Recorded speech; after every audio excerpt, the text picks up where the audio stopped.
You say yes when you mean no. You avoid conflict at all costs. You're exhausted from making everyone happy except yourself. People-pleasing isn't kindness. It's self-betrayal. The Stoics faced emperors, mobs, and social pressure every day. They had a method to stand firm without being cruel, to care about others without losing yourself. Let me show you exactly how. Welcome back to Stoic Pathways. Today I'm teaching you the Stoic method to stop being a people-pleaser. This isn't about becoming selfish or mean. It's about reclaiming your life, your time, your peace.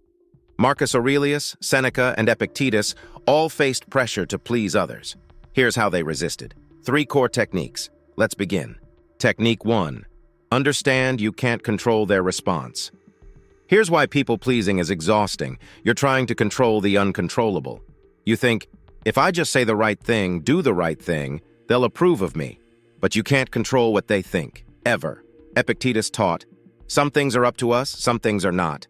Their opinion of you, not up to you. You could be the sweetest peach on the tree. Someone will still hate peaches. No matter what you do, someone will disapprove. That's not about you, that's about them. The moment you accept this, people-pleasing becomes pointless. You can't please everyone. Trying to is guaranteed failure. Marcus Aurelius was emperor of Rome, the most powerful man alive, and people still hated him, criticized him, plotted against him. If the emperor couldn't please everyone, what makes you think you can? He wrote, I have often wondered how it is that every man loves himself more than all the rest of men, but yet sets less value on his own opinion of himself than on the opinion of others. You value their opinion more than your own. Why? Because you think their approval determines your worth. It doesn't. Your worth is internal, fixed, unchangeable by their judgment. When you truly understand this, you stop performing for an audience that will never be satisfied. Here's the practice. Next time you're about to people-please, pause. Ask, can I control their response? No. Will they definitely approve if I do this? No. Am I sacrificing my truth for A, maybe? Yes. Then don't do it. Speak your truth.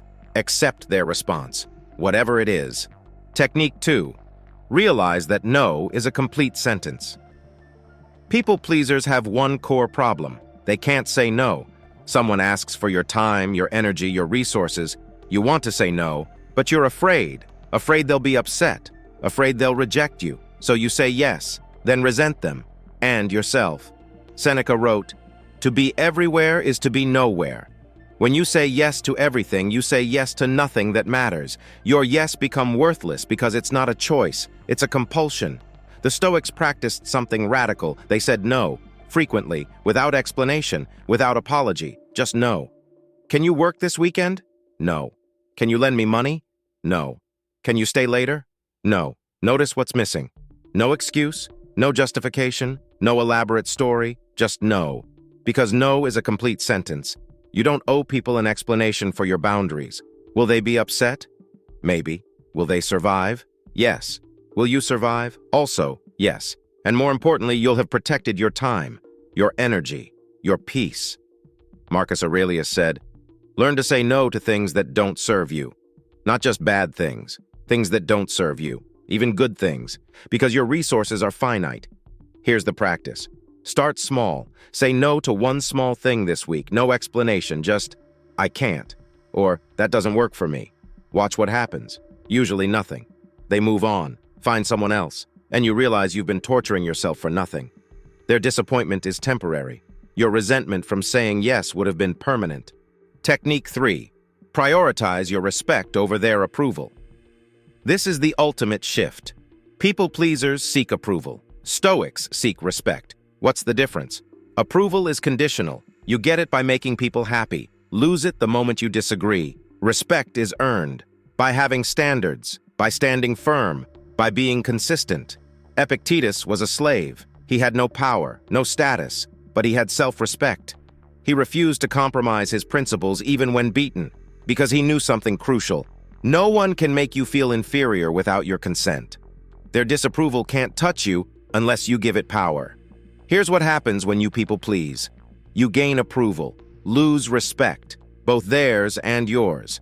They learn you have no boundaries. They can push you anywhere. And you learn you don't matter enough to defend. That's not a connection. That's a transaction.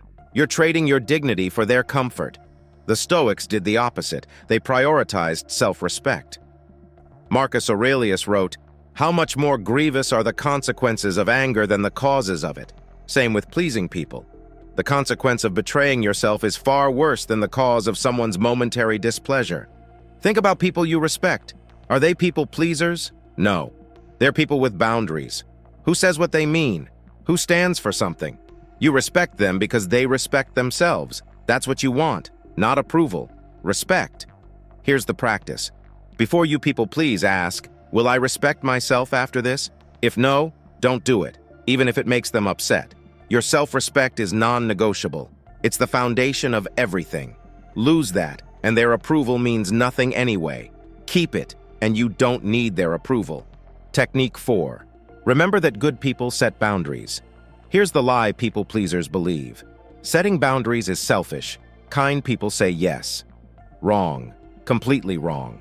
Kind people set boundaries, because boundaries protect relationships. Without boundaries, you build resentment. Resentment kills relationships. So boundaries are actually kindness. Seneca taught his students to guard their time like they guard their property. Someone wouldn't just walk into your house and take your TV.